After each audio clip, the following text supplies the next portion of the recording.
Olá, meus queridos, direto dos estúdios STN, começa o seu podcast matinal com Cláudio Coutinho e Valcinei Luiz Lima, os cofundadores da Nacional Socialista Brasileira. Isso, pessoal, bom dia, boa tarde, boa noite. Dependendo do horário que vocês estejam ouvindo esse podcast, que Deus possa abençoá-los. Estamos aqui tramando alguma coisa, né, num estúdio em algum lugar na cidade de Três Barras aí, em que o governo não possa saber onde nós estamos tramando alguma coisa aí para derrubar esse liberalismo do governo Bolsonaro. O Pink e o cérebro. Qual é o nosso objetivo? Dominar o mundo. Bom, meus queridos, nós vamos falar sobre alguns assuntos, como sempre, sobre vários assuntos, desde que esse assunto envolva política. Provavelmente estamos em alguma ervateira, né? O Hitler se reunia com o povo nas cervejarias alemãs. É o que mais tinha naquela época. Nós provavelmente em alguma ervateira aí da região, né? Escondidos aí num porão maquinando mal. Nós do interior de Santa Catarina estamos em um barbacoa. Então nós que somos apoiadores, eu sou apoiador da chapa Erundina, olha que coisa, né? Eu não lembro bem certo se é Erundina ou Erundina. Luiz Erundina e Guilherme Boulos. E o Valcinei vai apoiar a chapa. Eu tô pensando em apoiar Luciano Huck e Flávio Dino. É, uma chapa. São nomes fortes. Bem interessante, um capital político bem interessante ali, né? Um comunista de carteirinha e um socialista caviar, eu acho bem interessante. São duas pessoas que têm ali a capilaridade política necessária para vencer o Bolsonaro no primeiro turno. Vai ser uma disputa ali em segundo turno entre, só calculem essa, Luiz Erundina e Guilherme Boulos, e no segundo turno Luciano Huck e Flávio Dino. Eu acho que isso não tá pior do que Porto Alegre, né? Pode ter a Manuela Dávila como prefeito, estava em primeiro numa pesquisa. E Rio de Janeiro, né? Com Marcelo Freixo e Eduardo Paes. Meu Deus. Num possível segundo turno, ou talvez o Rio Grande do Norte com a Fátima Bezerra como governadora. Então são bizarrices que acontecem no Brasil. A gente fica. Eu lembro do desespero do rapaz no Twitter na época da eleição. Rapaz, um potiguar, né? Com a eleição da Fátima Bezerra. Ou seja, uma coisa realmente bizarra que as pessoas ainda votem nessas figuras. O Brasil perdeu a noção. Bom, o Nordeste, a gente sabe que a realidade do Nordeste, por eles não ser ainda emancipado financeiramente, isso atinge diretamente na política, fazendo que eles também não sejam emancipados politicamente. O Nordeste tem essa realidade. O Nordeste ainda não se livrou do coronelismo. Calcule que a figura mais estereotipada do coronelismo, Ciro Gomes, é um campeão recorrente, ele e a família dele, de eleições estaduais, eleições municipais, como a cidade de Fortaleza, uma das maiores cidades do Brasil, uma eleição estadual, a família do Ciro Gomes, a família Gomes, é recorrente, ganhadoras de eleições. Então o coronelismo é muito forte no Nordeste brasileiro. É incrível, até o Augusto Nunes fala muito sobre uma expressão que ele fala sobre a máfia do cangaço, uma coisa assim, né? A expressão que ele fala sobre esse pessoal lá do norte e nordeste, né? Renan Calheiros, Ciro Gomes, Cid Gomes, Collor, esse pessoal que todo ano ganha eleição, né? Você sempre tem alguém deles como prefeito das capitais, você sempre tem alguém deles como governador, você sempre tem alguém como senador do estado, e assim eles vão ficando, e você percebe o povo nordestino e do norte cada vez mais pro buraco, com o IDH baixando cada vez mais, com a renda per capita baixando cada vez mais, com a condição de vida piorando cada vez mais, esses caras sempre se elegendo. Sempre se elegendo. Com de falcatruas, de mentiras e de migalhas que eles dão ao povo. Agora, um acerto, nosso primeiro podcast, que a gente está fazendo aqui direto dos estúdios da STN. No dia 5, nós fizemos um programa pela live no Facebook, e nós fizemos uma previsão. Estávamos aqui no estúdio Valcinei, eu e Nostradamus, e conseguimos aí prever um dos possíveis ataques do Irã em retaliação à morte do Qasem Soleimani, que era um ataque a mísseis. Ponto para nós.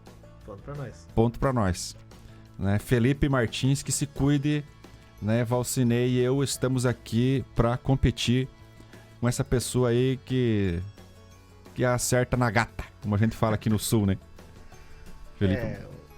O ataque que do início parecia uma coisa muito pesada, né? Mas que no momento que o Trump decide não dar uma coletiva na noite dos ataques, o pessoal já percebeu que não era uma coisa tão séria assim. Tudo leva a crer que o Irã fez um ataque ali fajuto, né? Tudo leva a crer que o Irã errou de propósito, porque hoje em dia não tem como você errar, né? É quase possível que você erre um míssil num alvo.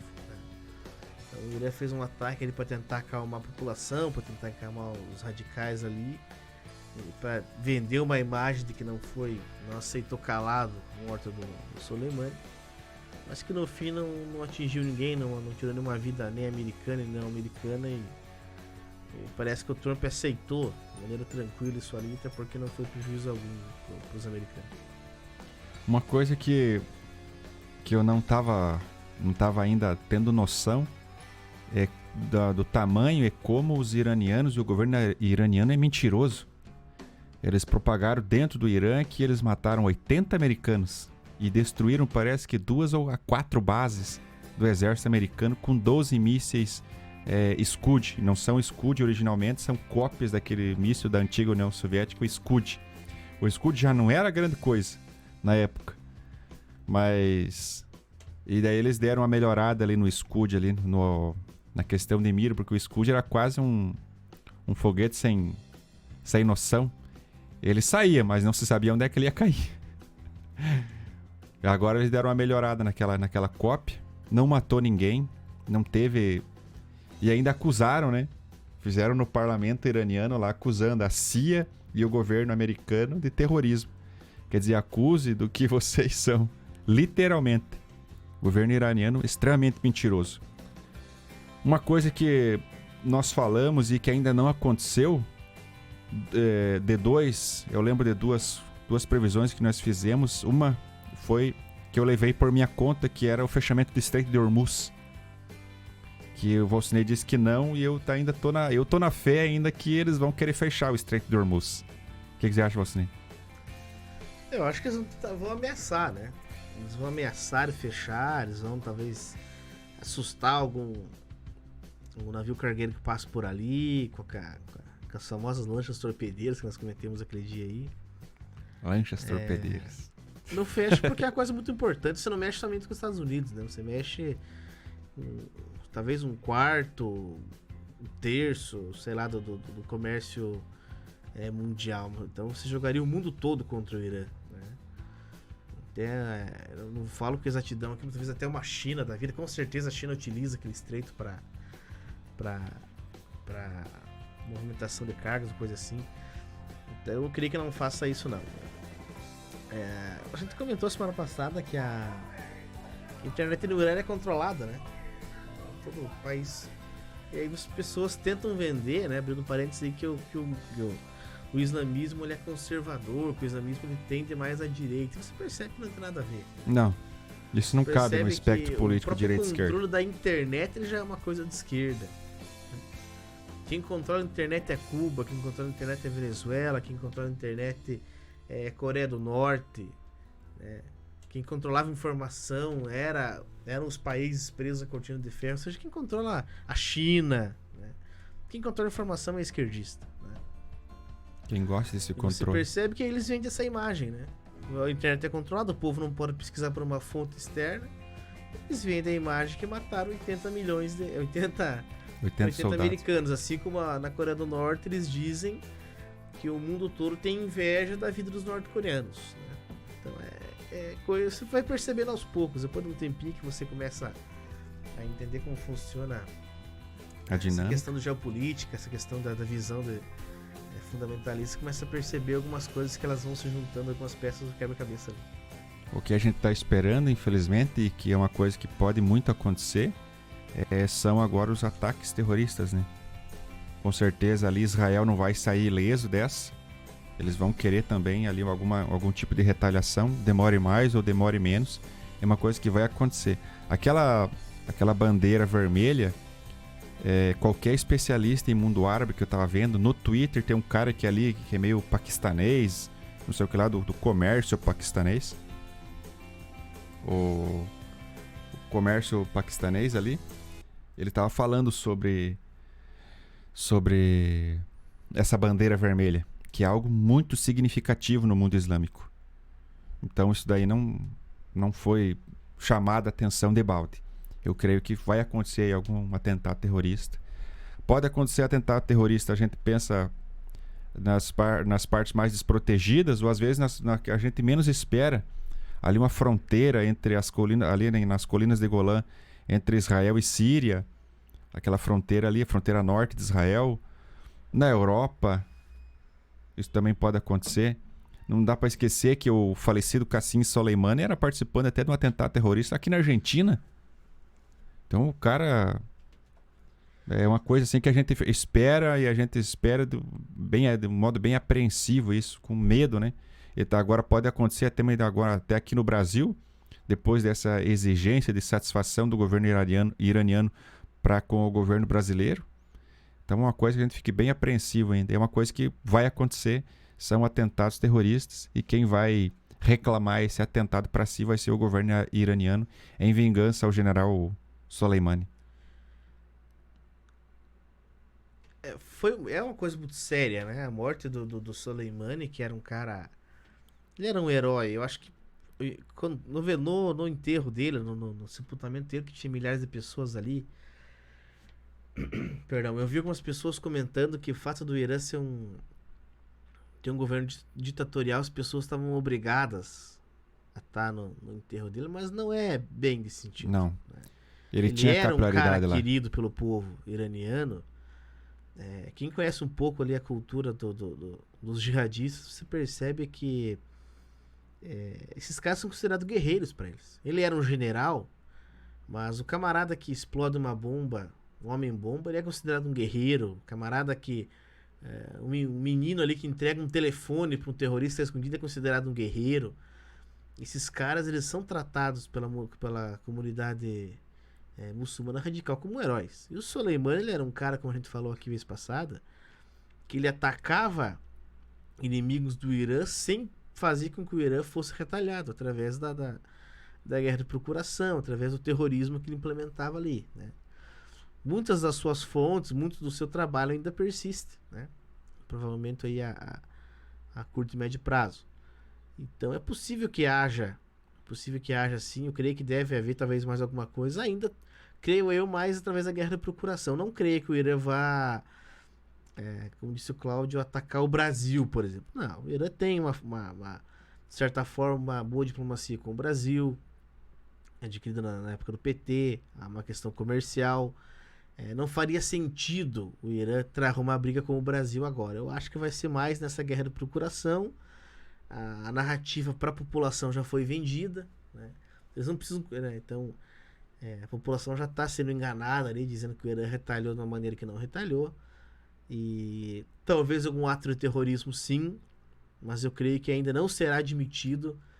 Por exemplo, um ato terrorista no Reino Unido, que é um aliado americano, uma coisa que pode acontecer, né?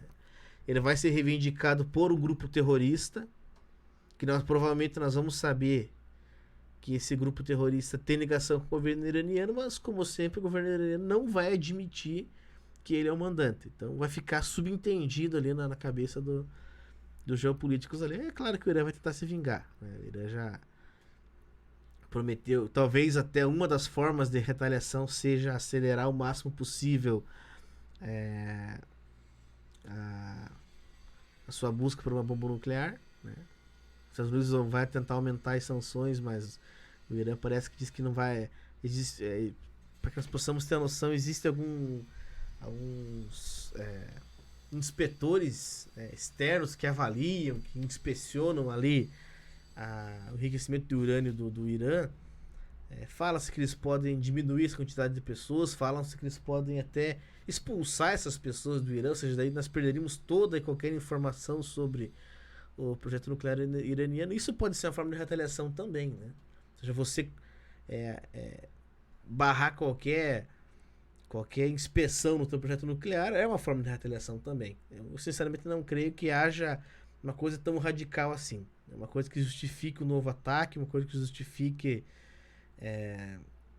sanções mais pesadas, porque assim, você trabalha hoje em dia muito com narrativa, né? Pós-verdade. Você trabalha muito com o que é vendido na internet. Foi vendido na internet, por incrível que pareça, até que o Soleimani era um pobre coitado, né? Que era um simples membro do governo. Os caras querem trabalhar com isso também, né? CNN. Então, se o Irã mata pessoas inocentes, eles perdem um pouco. O isentão anti-americano, né? O isentão anti-americano hoje está contra os Estados Unidos, mas se o Irã ataca e mata um inocente, esse isentão anti-americano não vai ter justificativa para ser contra os Estados Unidos, porque o Irã acaba de assassinar alguém, assim como o Trump fez com o Soleimani. Os liberais. Agora, uma coisa que o Trump fez e que foi uma estratégia muito bem feita e que foi revelada é que o Irã parecia ser um inimigo muito feroz, muito aguerrido e se mostrou um gatinho. E isso tudo foi descoberto porque o Trump chegou lá e forçou a barra. Se o Trump não tivesse forçado a barra, o Irã estava aí bramando como o leão até hoje. Parecendo aí um inimigo extremamente forte. E no fim o Irã era um gatinho mimado ali, que não reagiu de uma forma tímida. Pensei que ia ser muito mais. Eu pensei sinceramente ali, pelas palavras do Irã ali, que ia ser muito mais. Mas quando o Trump forçou a barra ali, eu acho que eles ficaram com medo mesmo. Aquele Twitter do Trump, ele falando ali que eles gastam 2 trilhões de dólares em armas e que eles não tinham medo de usar. Acho que aquilo dali também foi uma bomba ali no colo do Ayatollah. Os caras podem ser loucos, mas eles não são bobos, né? Não existe comparação. Não existe hoje no mundo um país que sobreviva a vamos usar uma expressão aqui bem popular, uma briga de rua, né? A gente sabe que a guerra é utilizada de várias formas, mas uma briga de rua contra os Estados Unidos não tem ninguém que sobreviva. Nenhum país do mundo hoje em dia tem condição de se aproximar. Até eu brinquei com um amigo meu no trabalho que falava assim que o Irã havia prometido ataques em solo americano. Eu falei, o Irã não consegue dar uma pedrada numa praia americana, não consegue. Os caras sabem disso, né? Nenhum país do mundo hoje tem condição de sair da sua costa e atacar os Estados Unidos. Nós comentamos aqui sobre porta-aviões, né? As pessoas acham que os jatos do Irã vão sair do Oriente Médio e atacar os Estados Unidos e voltar voando para o Oriente Médio. Não existe isso. Você precisa de porta-aviões, precisa e no mar internacional, você pode guerrear. Qual país do mundo conseguiria uma guerra marítima contra os Estados Unidos? Nenhum país conseguiria, né? Os Estados Unidos têm muito armamento espalhado pelo mundo todo. Se assim fosse necessário, eles trariam toda essa frota naval para proteger sua costa. E as pessoas sabem que um ataque mais pesado contra os Estados Unidos teria uma retaliação muito mais pesada. Não tem como. Então ninguém é bobo. Assim como a Coreia do Norte também baixou a bola, né? Tudo porque o Trump forçou a barra, né? Só que é a guerra de narrativa que nós falamos agora. Querendo ou não, a esquerda, como domina quase que toda a mídia convencional, ela vai tender a favor do Irã contra os Estados Unidos, contra Israel. E isso é importante. Eles vendem essa imagem de do quão perigoso é o Irã, do quão perigoso é a Coreia do Norte, assim como vendiam incrivelmente uma imagem de quão perigosa era a Venezuela contra o Brasil, que o Brasil perderia uma guerra para a Venezuela. Se eles veem esse tipo de coisa. Mas quem conhece, quem entende um pouco mais a questão militar, sabe que não tem chance alguma, né? E conhecendo o Trump, sabendo... E o Trump foi testado, né? O Trump foi muito testado nesse tempo de governo. Ele falou muito e fez até pouco pela quantia que ele falou. E pela quantia que ele falava já quando não era presidente, né? Que isso foi pego de surpresa. O fato dele ter matado ali o Soleimani pegou todo mundo de surpresa porque as pessoas realmente não esperavam que ele fizesse isso. Que ele tomasse tal atitude, né? Mas sabe que uma retaliação mais pesada por parte do Irã traria uma força ainda maior contra o Irã. E os caras não querem isso, de maneira alguma. Uma coisa interessante também é que o governo americano não desiste. Pode perceber isso. Olha quanto tempo depois o Bin Laden foi morto. Quer dizer, eles não desistiram, eles ficaram sorrateiros, se não tinha informação nenhuma. Os americanos ainda estão perseguindo. Você não tinha isso na mídia. Você não tinha isso evidenciado. E os caras continuavam perseguindo, continuavam perseguindo. E não era uma perseguição medíocre, uma perseguição tímida. Era uma perseguição feroz. Eles ficaram ali anos esperando. Para você ver também o nível que era os caras ali que foram que pegaram o Bin Laden ali no Paquistão. Quer dizer, eram os top da balada. Eram os caras, os melhores dos melhores que chegaram ali. Não foi qualquer um. Então, os caras investiram muito tempo e dinheiro para pegar o Bin Laden. E a mesma coisa, quando eles derrubaram aquele drone, que era um drone muito caro dos Estados Unidos, custava mais de 100 milhões de dólares, aquele drone americano, que era o motor a jato, era diferente desse que foi mostrado que matou o Soleimani, que é um drone que, para os Estados Unidos, para os padrões americanos, não é o top, não é o melhor. Aquele Reaper não é o melhor dos drones. Foi uma novidade, foi uma coisa assim bem, bem diferente. Agora, eles não desistem. Eles vão... E também existe muita questão da troca de informação, né? Ninguém sabe como os americanos chegaram até o Soleimani. Ou seja, os caras sabiam que ele estava no Iraque e os caras sabiam até o carro que ele estava. Né? Então, exatamente alguém o carro que passou ele essa tava. informação. Os americanos, o Mossad, ou alguém dentro do Iraque, alguém passou essa informação. Né? Então, essa troca de informação ela é muito importante. Né? Esse contato, essa troca de informação com outros países, ela é muito importante. Que a inteligência de outros países... A Segunda Guerra foi vencida assim, né? Enquanto Hitler pensava uma coisa, o Mussolini pensava outra coisa, o pessoal do Japão pensava outra coisa, havia uma total troca de informação entre os aliados, né? Entre Inglaterra, entre França, entre Estados Unidos, e isso foi fundamental para que a guerra fosse vencida pelos aliados. Vamos agradecer essa estratégia aí ao homem que começou com informação e contra-informação, o melhor líder dos jacobinos, Napoleão Bonaparte. Ele que começou com essa... Ele que inventou o Exército Nacional. Não tem nenhum ditador no mundo antigo que simplesmente almejasse tudo aquilo que o Napoleão fez. Você calcule que o próprio rei que foi deposto durante a Revolução Francesa, o Luís XVI, ou o pai dele, o Luís XV, os caras não para fazer uma guerra, eles iam até um general para que aquele general conseguisse convencer as pessoas a ir para a guerra. Napoleão não. Era um exército pago, era mais ou menos um exército mercenário que os reis conseguiam. E isso acontecia na Inglaterra também, com os reis da Inglaterra. Não era uma coisa assim obrigada. Já com o Napoleão, não. O Napoleão fez com que todo cidadão fosse obrigado e formou o maior exército da Europa na época. Devastou a Europa na época. Portugal, a Espanha continuava aliada da França, mas a própria França também.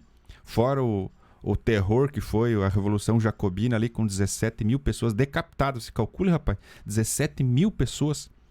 É um pouco menos que a população da nossa cidade aqui de Três Barras, Santa Catarina. Pouco menos. 17 mil pessoas, né? O socialista ele não conversa, né? O socialista ele não convence, o socialista ele não aceita opinião, ele não orienta, né?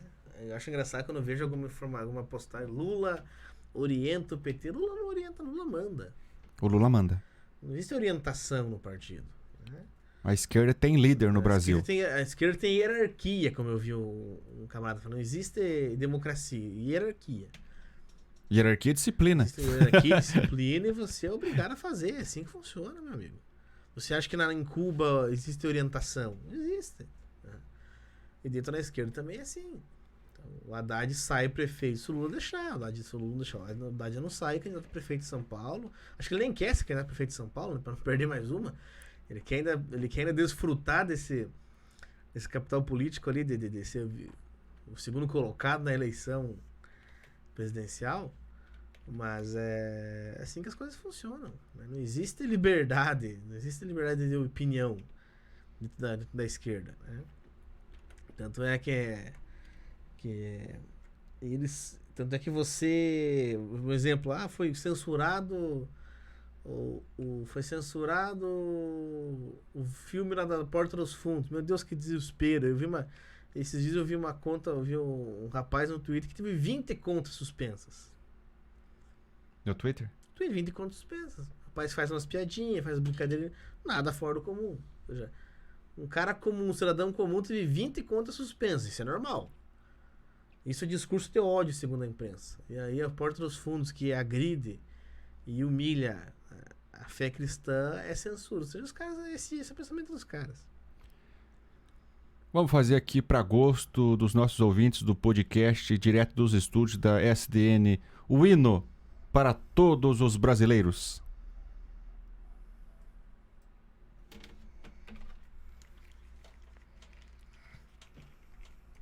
Tá dando pausa? Não tá indo? Esse hino? Agora vai.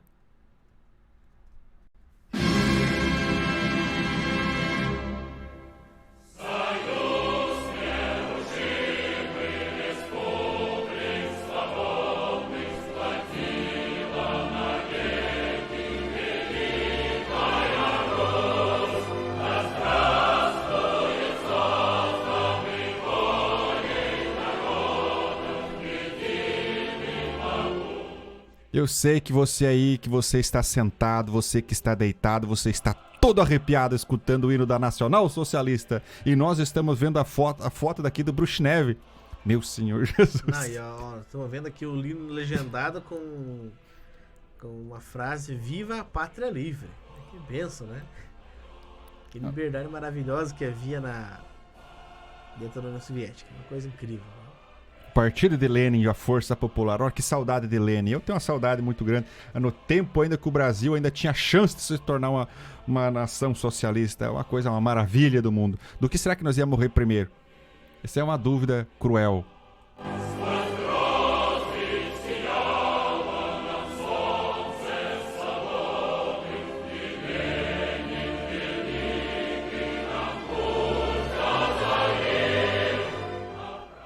Dava pra fazer um bolão, né? Do que nós ia morrer primeiro, Valcinei? Será que nós ia morrer de fome ou nós ia morrer no paredão?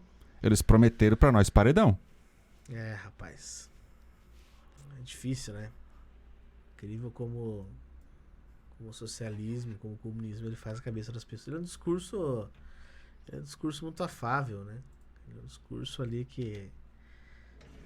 Quer dizer, um discurso, entre aspas, ele é uma coisa, ele é uma simbiose, ele vai mudando com o tempo, né? O discurso socialista, ele vai se adaptando aos tempos, se adaptando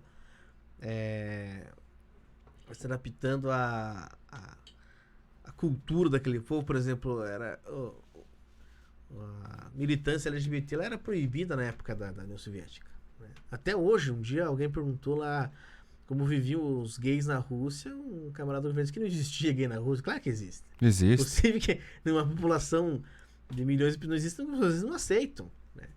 Já o esquerdismo ocidental, ele defende os LGBTs, né? Então, ele se adapta conforme a situação, né? Ele se adapta. Eles vendem uma imagem, eles vendiam uma teoria de que se nascia-se gay, né? Nascia-se homem, mulher, ou nascia-se homossexual. Depois já mudaram, agora já não se nasce nada. Perceba que isso mudou com o passar dos anos, né? Até uns 4, 5 anos atrás era assim. Era genético. A pessoa nascia geneticamente sendo homossexual. Daí já foi mudado. Agora já não se nasce nem homem nem mulher. Você se adapta conforme a sociedade. Ou seja, a própria militância. Eles não têm vergonha de mudar. Eles não têm vergonha de usar a ciência como se fosse uma coisa... A própria militância impede o esclarecimento da questão. A própria militância impede a esclarecimento da questão, porque a gente quer saber, entendeu? A gente quer uma resposta sobre isso, né? Eu tenho colegas, eu tenho familiares e eu queria saber sobre isso. É uma curiosidade, é uma coisa interessante de saber. É que, na verdade, eu não quero que eles saber. Para eles como a gente falou aqui vez passada, muitas questões eles não querem saber, eles querem manipular. Né? Eles querem manipular essa questão ao seu bel prazer. Eles querem manipular a morte da Marielle ao seu bel prazer. Uma coisa também que, para rebater o hino da Nacional Socialista, senhoras e senhores, com vocês o hino da Marinha.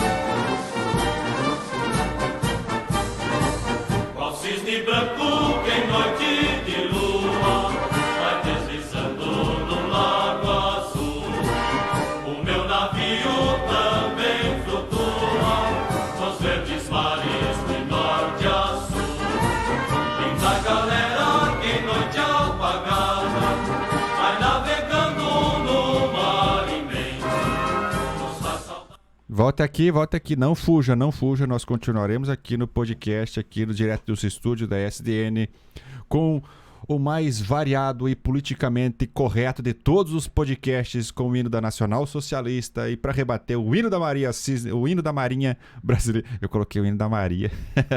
Hino da Marinha Brasileira, o Cisne Branco. Agora, meus queridos, uma coisa que acontece que deixa eu explicar uma coisa para você aí. A cooptação política é muito diferente da intrinsecidade da filosofia política. Deixa eu dar um exemplo para vocês aqui, ó. Sobre o racismo. Se você fala hoje em qualquer universidade federal hoje no Brasil, em qualquer universidade federal no Brasil, é lei, é quase uma lei, uma regra. A direita é racista, fascista, nazista, taxista, contrabaixista. Isso é um fato que acontece. Agora, quando você pega, por exemplo, o nacionalismo não tem viés ideológico. Por que eu digo isso? Vamos rebater essa argumentação já para acabar com isso de vez. O nacionalismo conceituado por Jean Baudin, 1600 e alguma coisa ali. Isso foi antes de que a Revolução Francesa. Esse conceito, o conceito de nacionalismo, era o conceito de soberania, que era um direito nato do monarca. Era a responsabilidade do monarca, a proteção do povo, a proteção da terra, o direito intelectual e benfeitorias sociais. Era isso que o Jean Baudin falava. Esse conceito foi transferido do monarca para o povo. Por quem, meus queridos? Por Jean-Jacques Rousseau. Quem que era Jean-Jacques Rousseau? Era um dos líderes da Revolução Jacobina. Mesmo esse conceito sendo transferido do monarca para o povo, o Jean-Jacques Rousseau fez, isso também foi feito antes da Revolução Francesa. Parece que em 1749 foi feito por Jean-Jacques Rousseau e em 1789 foi o estouro da Revolução Francesa. Então isso aconteceu muito antes. Então esse negócio de dizer que nacionalismo é da extrema-direita, que o e uma das características da extrema do nacionalismo é o racismo, como é que você vai dizer que isso é da extrema-direita? É anacronismo histórico. E agora? É isso que eu pergunto para você. Então, essa historinha de racista, fascista, nazista, homofóbico. Outra coisa também, comportamento durante o Karl Marx. Vocês podem procurar na internet aí Neue Reichsning Zeitung, que era um periódico que ele e o Engels, o Karl Marx e o Engels escrevia. E eles falam sobre um genocídio ao povo eslavo, dizendo que todo o povo eslavo deveria ser queimado no fogo da revolução. Por quê? Porque eles não tinham propensão cultural. Eles queriam proteger ali só aquele povo prussiano, só os prussianos, o restante tinha que ser todo queimado no fogo da revolução, porque eles não tinham propensão cultural. As cartas que o Karl Marx respondia chamando o seu inimigo de negro judeu, esse negro judeu, quer dizer, de uma forma pejorativa. Então, tudo isso demonstra aí comportamentos. Também o comportamento aqui do PCB, não é do PCdoB, do PCB aqui no Brasil, ali com o Prestes, que ele falava que o brasileiro não podia se misturar com essa raça amarela, que eram os imigrantes japoneses quando vieram aqui no Brasil. Mais um comportamento racista. Então, esse comportamento nunca vai chegar no âmago das pessoas. Ele não quer saber da relevância da vida das pessoas, ele não quer saber da sociedade profunda, ele não quer saber dos teus problemas, ele quer saber se ele consegue cooptar você politicamente. É isso que a esquerda faz, sempre fez e continua fazendo. Começando agora em 1960 com a New Left, com o Horowitz, que depois se converteu. O cara que inventou a nova esquerda nos Estados Unidos, o Horowitz, quando ele viu o que era a esquerda, ele se converteu, não é mais. É um conservador e ele escreveu um livro sobre isso, o Horowitz. Você tem também aquele Saul Alinsky, e a esquerda é muito baseada na ideia do Horowitz, hoje, e do Saul Alinsky no Manual do Rebelde. O Saul Alinsky, que era um cara que era um mentor tanto da Hillary Clinton quanto do Barack Obama. Esse Saul Alinsky escreveu um livro e ele homenageou o primeiro rebelde, Satanás. Só para vocês terem uma noção como é que é o nível da coisa. Voltando ao nacionalismo que você disse que é taxado como extrema-direita, o movimento nacional do globalismo é para que de fronteiras abertas, né?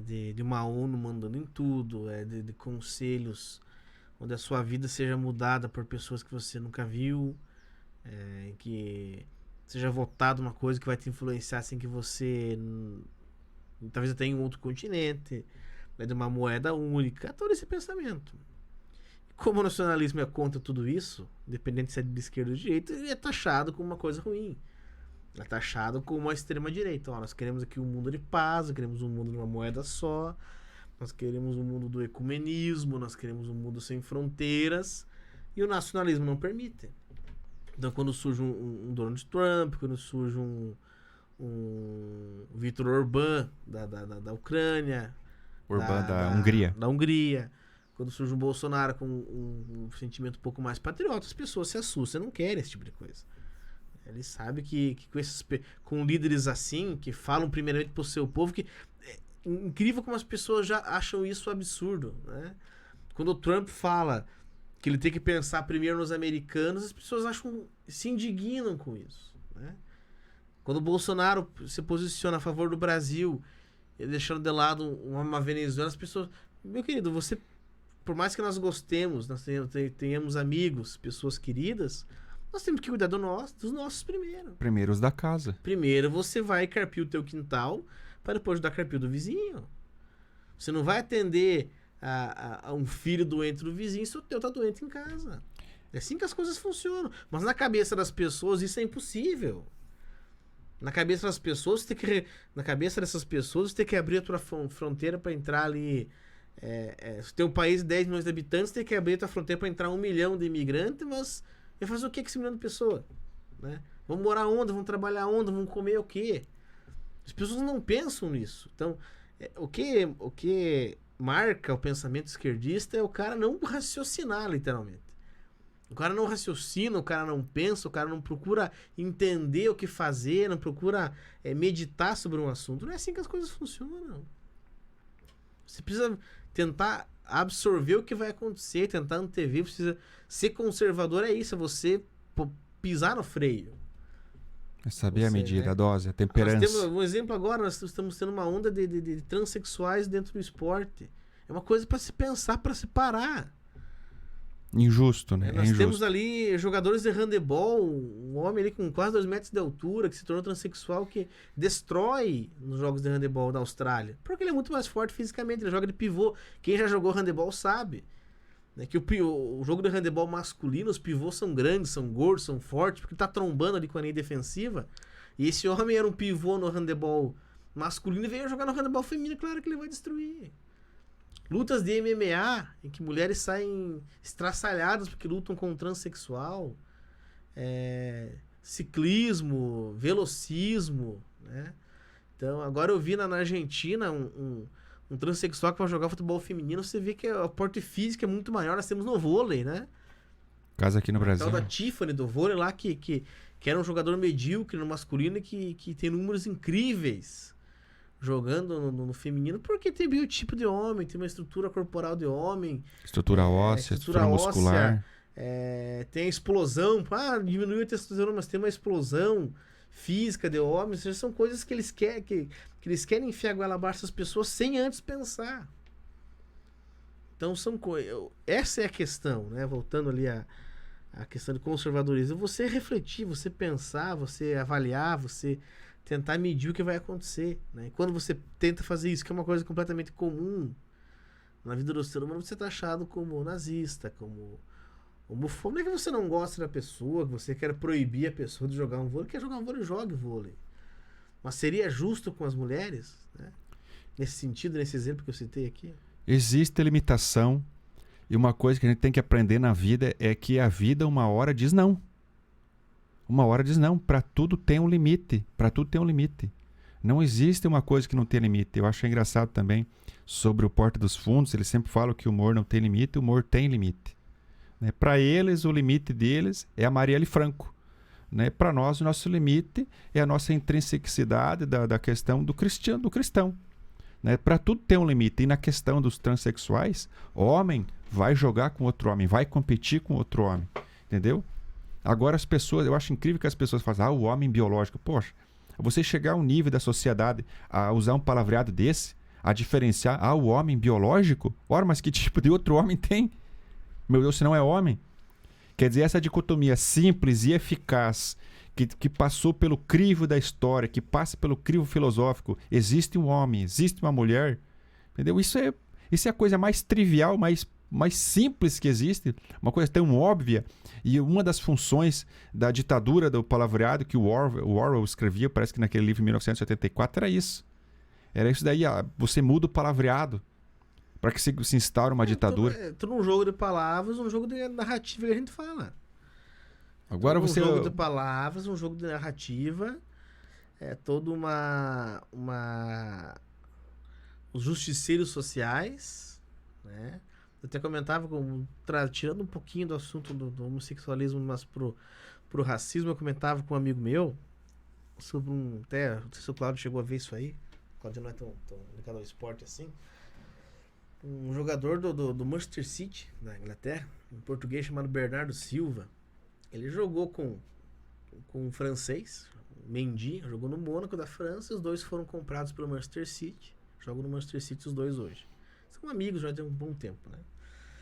E o Bernardo Silva achou na internet uma foto de um menininho negro, de uma marca de doce que é vendida em Portugal, né? Ele é português, e ele comparou com uma foto do Mendy quando era criança.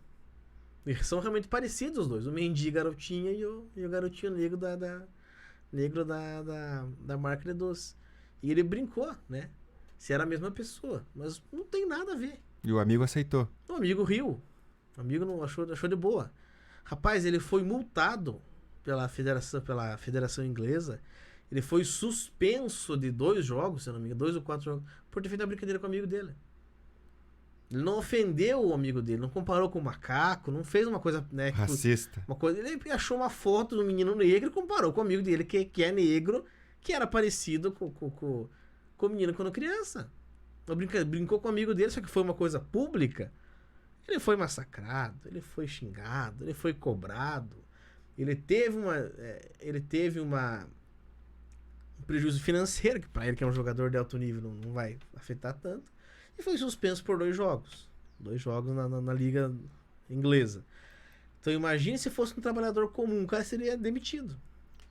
O cara perderia seu emprego, o cara perderia, sei lá, se o cara estudasse numa faculdade pública, seria talvez expulso por uma brincadeira que ele fez com o amigo dele. Ou seja, as pessoas consideraram racismo, o camarada não considerou. E você, qualquer pessoa minimamente racional, percebe que não foi racismo, foi uma brincadeira. Mesma coisa que até eu brinquei com um amigo meu, então o pessoal brinca comigo que eu sou parecido com o Kim Jong-un, né? É uma coisa que o camarada pegar uma foto minha e colocar na internet brincando que eu sou parecido com o Kim Jong-un. Eu vou dar risada, né? Agora, não, é um racismo porque o cara lá é asiático. Não tem nada a ver, né? Mas é o politicamente correto, né? São os justiceiros sociais, pessoas que passam o dia na internet medindo palavras que você posta, né? Expressões que você usa para dizer se está certo ou não. Por mais que a pessoa que participou diga que não foi racismo, nesse caso, eles vão dizer que foi. Quem entende são eles. Uma coisa interessante sobre a militância. Quando há uma militância que ela é oriunda, ela é orgânica da sociedade profunda, ela tem resultado. Veja do pastor Martin Luther King. O pastor Martin Luther King não fazia um movimento ideológico. Ele fazia um movimento da sociedade profunda. A sociedade profunda, a sociedade exigia que houvesse igualdade racial. E o próprio Martin Luther King falava no discurso dele, né, que o desejo dele não era superioridade. Ele queria, né, que as crianças negras e as crianças brancas comessem na mesma mesa, na mesa da fraternidade. Ora, isso não é uma coisa bonita? E era um desejo, não era ideológico. Por mais ali que o Kennedy foi muito espertão ali em dar uma colher de chá ali pro Martin Luther King, e o Martin Luther King que era republicano, Martin Luther King não era democrata, era republicano. Agora, quem ajudou o Martin Luther King a sair da cadeia foi o democrata, o Kennedy, que era um democrata diferente. Era um democrata ainda com aquela visão ainda do Thomas Paine, ainda lá do começo dos federalistas, lá do começo da Revolução Americana. Era diferente, a partir de 1960 ali que os democratas começam a ser esquerdista mesmo. A esquerda invade o Partido Democrata e acaba com tudo. E hoje nós vemos, hoje dentro do Partido Democrata Americano, nós temos socialista, A gente não crê numa coisa dessa, que dentro de um país que é a maior potência do mundo, que é o exemplo que o capitalismo dá certo, que é o exemplo da meritocracia, tenha pessoas socialistas ali e muito bem votadas ainda, inclusive, no Senado e na Câmara. Então, esse tipo de... A militância ideológica nem sempre é necessária. Pode falar. Deixa eu ler aqui, só eu consegui achar aqui, mostrei até a foto pro Cláudio aqui, né? Achei que acho que é um jornal português, pelo jeito de falar do pessoal aqui, né? Amigos e parceiros da bola há vários anos, Bernardo Silva e Benjamin Mendy estão agora no centro de uma investigação da Federação Inglesa de Futebol por racismo. Em causa está um tweet publicado pelo Português no qual compara uma foto de Mendy, ainda criança, com uma imagem do boneco de marca de chocolate Conguitos. Ou seja, não foi uma imagem aleatória, não foi uma depreciativa. Não, é uma imagem do menino, né? Uma marca de chocolates portuguesa, né? Na descrição ele pergunta, adivinha quem é? O lateral francês reagiu bem a mais uma piada, já que é algo comum entre os dois jogadores, respondendo com emoji de riso e a mensagem 1-0 para ti, vamos ver. Quem não achou tanta piada foi a Federação Inglesa, que já estará a investigar, que a gente percebe que é um jornal português, de português, Portugal, já estará a investigar o tweet por racismo do português. Em resposta ao próprio tweet, vários utilizadores acusaram o Bernardo Silva de racismo. Entretanto, o Internacional luso, né, o jogador internacional português, até marcou um hat-trick, marcou 3 gols nesse fim de semana na vitória esmagadora por 8-0 ao Watford. Apagou o tweet e reagiu tempo depois. Hoje em dia já não se pode nem brincar com um amigo, escreveu Bernardo Silva, né? Novamente, várias pessoas vieram a criticar o jogador, defendendo que este deveria manter a brincadeira entre amigos e fora das redes sociais. Ou seja, as pessoas querem controlar o que o camarada posta. Ele postou, marcou o amigo dele riu, disse que era 1-0, que depois iria se cobrar, né? Mas as pessoas, ou seja, você deve postar somente aquilo que as pessoas gostam, né? Para devolver na mesma moeda, um utilizador até fez uma mensagem semelhante, ele compara uma foto do Bernardo Silva, também criança, com outro boneco do Conguito, ou seja, uma outra foto do Bernardo Silva com outro bonequinho da marca de doce, né? Ou seja, e as pessoas, os justiceiros sociais que nós falamos aqui, o que nós falamos, pessoal, não é invenção da nossa cabeça. Nós não inventamos, nós não ficamos a noite toda inventando expressão, inventando situação para falar para vocês. É que existe, né? Ou seja, qual seria o racismo aqui? Ele não depreciou o amigo, ele não comparou o amigo com um animal, não comparou o amigo com um bicho, com uma coisa... não xingou a mãe. Não xingou a mãe, não foi nada pejorativo, e comparou o amigo com um bonequinho de uma marca de doce, que é negro e carequinha, como era o amigo dele quando era criança. Uma coisa comum. E ele foi investigado, aqui fala da investigação, mas ele foi investigado, ele foi multado, ele foi suspenso de 2 jogos por fazer uma brincadeira com um amigo. Porque alguém se sentiu ofendido. Pô, mas como assim alguém se sentiu ofendido? Né? Agora, por exemplo, existem vários casos de traições de famosos na internet. Então, se você divulga o caso de uma traição de um famoso na internet, e o cara foi traído um tempo atrás, o cara vai se sentir ofendido. Então, você percebe que é uma coisa sem sentido, pessoal. É uma coisa que eu, sinceramente, não tô aqui pra... Eu, sinceramente, não consigo compreender esse tipo de coisa. Claro que eu sou contra o racismo, sou contra, né, você julgar uma pessoa porque ela veio de um lugar, porque ela nasceu de um lugar, porque ela tem menos dinheiro, menos... Né, tem uma cor de pele diferente. Sou totalmente contra isso. Mas eu, sinceramente, não consigo ver aonde está o racismo numa situação. Eu citei apenas essa situação, existem várias por aí. Né, mas por serem pessoas famosas, eu não consigo compreender. Ou seja, o cara não pode usar a rede social do cara para brincar com um amigo dele. Até eu brinquei com um amigo meu que trabalha comigo, né? Esses dias sobre a Terceira Guerra Mundial, pessoas fazendo meme por aí, né? Eu achei uma foto dele no vestido de milique, postei no grupo do WhatsApp da firma e brinquei que ele se preparar para a Terceira Guerra. É uma brincadeira entre amigos. Eu não tô querendo que haja Terceira Guerra, não tô querendo que os Estados Unidos fuzile o Irã ou vice-versa. É uma brincadeira entre amigos. Mas os justiceiros sociais estão aí. Então, tô marcando. Então, tem pessoa que vive. Tem pessoa que ela vê o que você faz na rede social e tira print e manda para a empresa em que você trabalha. Então, se a empresa você concorda com esse ato de racismo, você concorda com esse ato de intolerância. Por isso, uma dica que eu te dou: pensa no que você vai postar, pense numa brincadeira que você vai fazer, pense em tudo que você vai postar numa rede social, meu querido amigo. Pense. Você pode perder o seu emprego, você pode perder uma bolsa de estudos, você pode ir parar até na cadeia, porque os justiceiros sociais estão por aí, eles não gostam do politicamente incorreto. Acho que o que falta essa pessoa...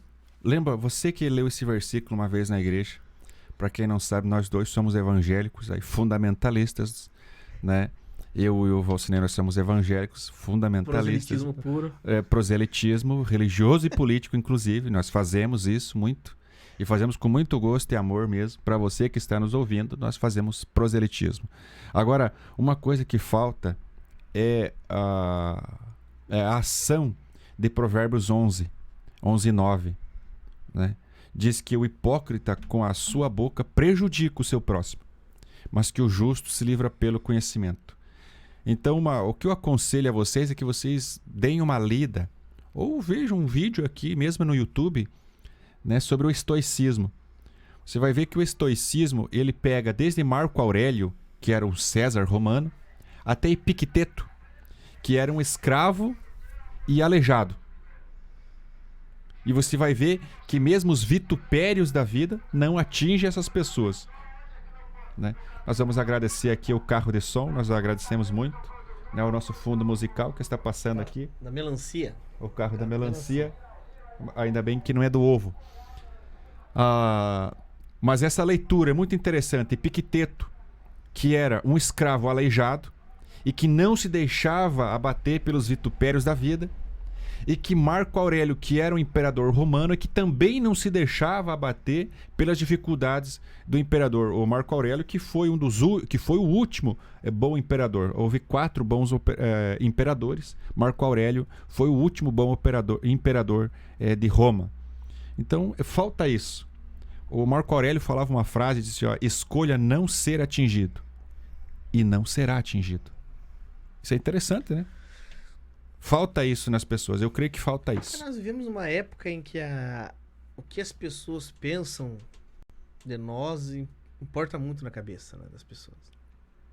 Até eu sempre no Facebook tem sigo um coral dos cantores cristãos e um dos cantores sempre traz uma palavra ali, ele sempre fala sobre a pessoa não dar muita atenção porque falam. Ele tem um jeitão meio diferentão, usa brinco, usa piercing, né? Cabelão meio diferentão, e talvez ele passe muito por isso, né? Ele é pastor da igreja dele lá, e toda vez que ele vai trazer uma palavra, ele cita isso aí, que é pra não ficar dando atenção porque pensam ou julgam de si. Nós vemos no mundo hoje em dia esse pensamento, né? As pessoas se importam muito com o que os outros falam, né? Por exemplo, eu não tenho Instagram, mas quem tem Instagram diz que existem muitas subcelebridades no Instagram. Pessoas que são famosas só no Instagram.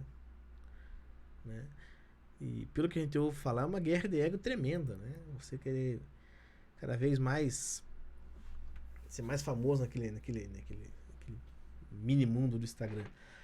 E você percebe, olhando as redes sociais, que as pessoas querem ser aceitas, né? Existe toda essa busca por aceitação, né? Você quer mostrar onde você vai, você quer mostrar o que você come, você quer mostrar o que você faz. Se você ganha um presente da sua esposa, ganha um presente do marido, ela mostra, e vice-versa. Se você vai pra praia, você tira foto de tudo que você faz na praia. Pessoas tiram 2, 3 fotos todo dia. Isso me incomoda muito, né?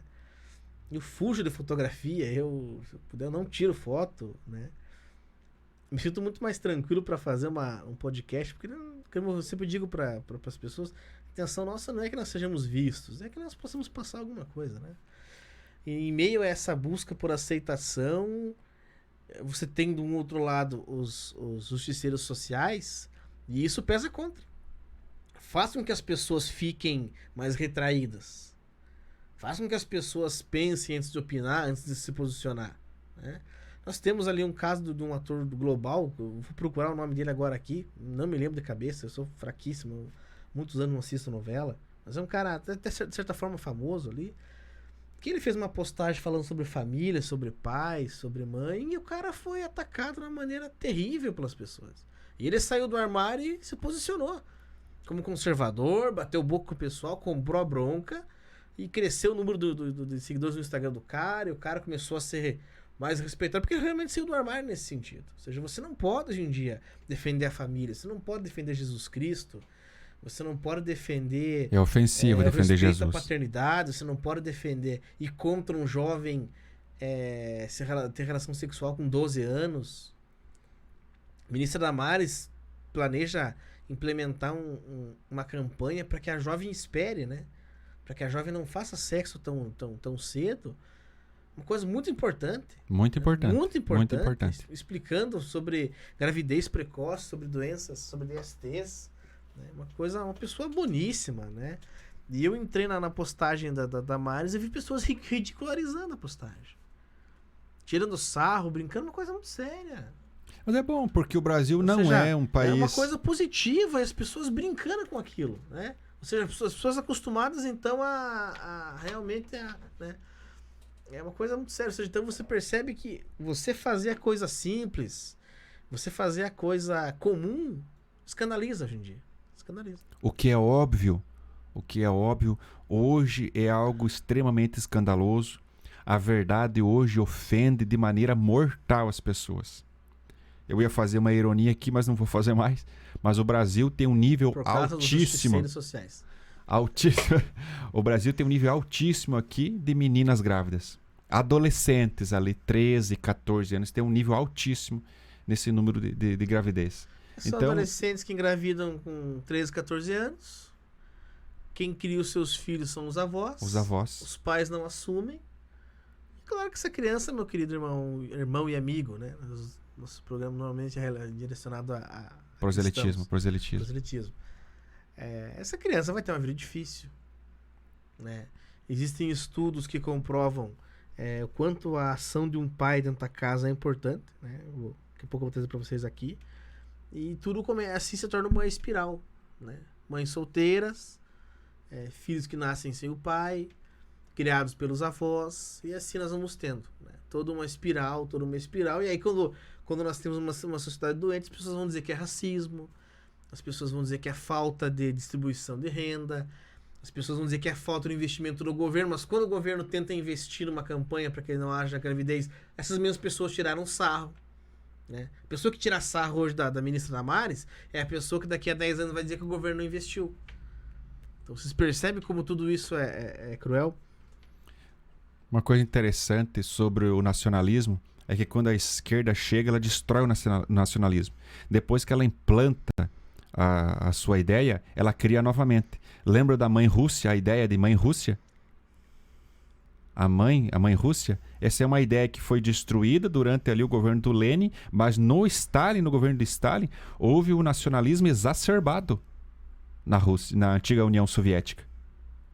Então isso não é uma verdade. O Xi Jinping ali com Mao Tse Tung fez a mesma coisa, ele destruiu o nacionalismo dentro da China, já com o Xi Jinping. Veja hoje como é que é o nacionalismo. A China é grande. É isso que eu acho engraçado. Veja, quando o Kim Jong-il, não, o avô do Kim Jong-un, o Kim Jong-un é agora o neto, o Kim Jong-il é o filho, o Kim Il-sung. Kim Il-sung é o avô. O Kim Il-sung fez a mesma coisa. Ele destruiu o nacionalismo. Quando eles chegaram no poder, eles criaram o nacionalismo aos moldes deles. Não foi um nacionalismo orgânico que a própria sociedade cria por amor à pátria. Foi um nacionalismo criado pela liderança política. Então isso é muito interessante, o tipo de nacionalismo que a esquerda prega. Eles querem destruir o nacionalismo orgânico, que é o amor à pátria, o amor ao nosso país, o amor ao nosso povo, amor à nossa cultura. E depois que eles chegam ao poder, que eles destruíram tudo aquilo, eles criam um nacionalismo aos moldes que eles gostam. Para domínio da população. A própria expressão nacionalismo, ela causa arrepio nas pessoas. Nós somos tão bombardeados aí pela expressão, que o nacionalismo é uma coisa negativa, que você ouvir falar em nacionalismo gera repulsa nas pessoas. Tanto que, usando como... voltando ao jogo de palavras, né? Até a gente, para se expressar, usa muito mais o patriotismo, que gera um impacto menos negativo, né? Você falou nacionalismo, o cara diz, pô, esse é fascista. Quer ver uma coisa interessante? Eles falam que o nazismo, que é um exemplo de nacionalismo exacerbado, porque foi muito pragmático esse nacionalismo, foi diferente do nacionalismo da Itália ali com o fascismo de Mussolini, e foi diferente do nacionalismo do Stalin também, o nacionalismo alemão. E eles falam assim, esse nacionalismo é de extrema direita, e eu já conceituei para vocês que o nacionalismo é algo anterior à Revolução Francesa, então não pode ser nem de direita e nem de esquerda. Não se esqueça ali de Jean Baudin, no século XVII, e o próprio Jean-Jacques Rousseau, que conceitua isso pouco antes da Revolução Francesa, transferindo o conceito de soberania do monarca para o conceito de soberania do povo, da nação, causando o efeito de nacionalismo. Uma coisa que eles falam também é o nazismo é de extrema direita porque foi financiado pelos capitalistas. Quem financiou a Revolução Francesa? Foi a aristocracia prussiana. A aristocracia prussiana que financiou a Revolução Francesa. Quem que financiou a Revolução Bolchevique? O sistema econômico nazista era totalmente de esquerda. A aristocracia, totalmente de novo... estatal, totalmente controlador, totalmente fechado. Era uma coisa... Qualquer pessoa que tenha estudado um pouco sobre economia sabe que a economia nazista era de esquerda, totalmente de esquerda. O próprio Trotsky, que foi um homem, ainda bem que ele não ficou na liderança, porque o Trotsky era muito mais inteligente que o Lenin e o Stalin juntos. O Stalin era um retardado.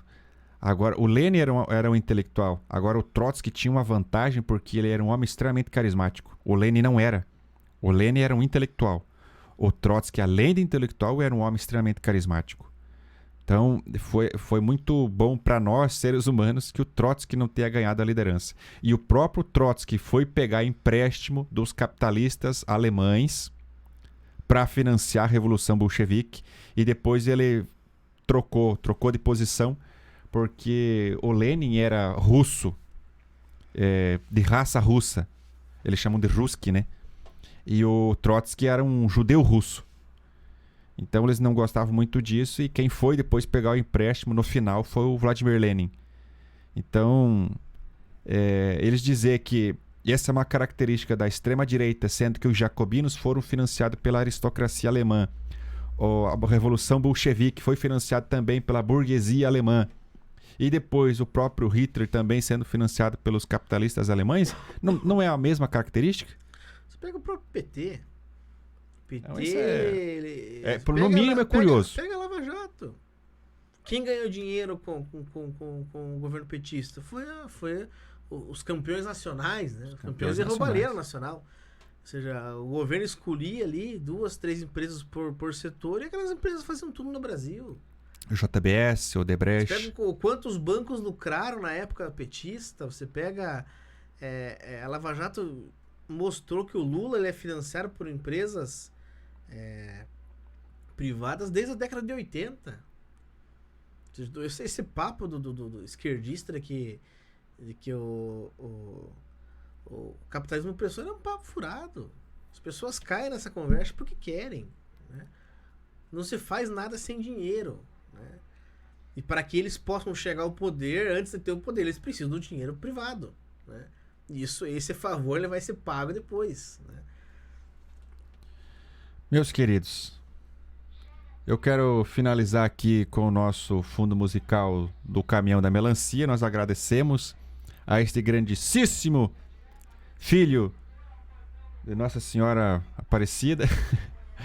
Mas nós vamos terminar o nosso podcast hoje agradecendo a você por suportar o nosso proselitismo religioso, político e esportista. E até a próxima. Um abraço, pessoal. Tudo bom? Mas já terminou? Terminou! E eles não desistem! Se já terminou, vamos acabar. Já está na hora de encerrar. Pra quem já almoçou, pode aproveitar e sair. mesmo. Acabou. Acabou mesmo.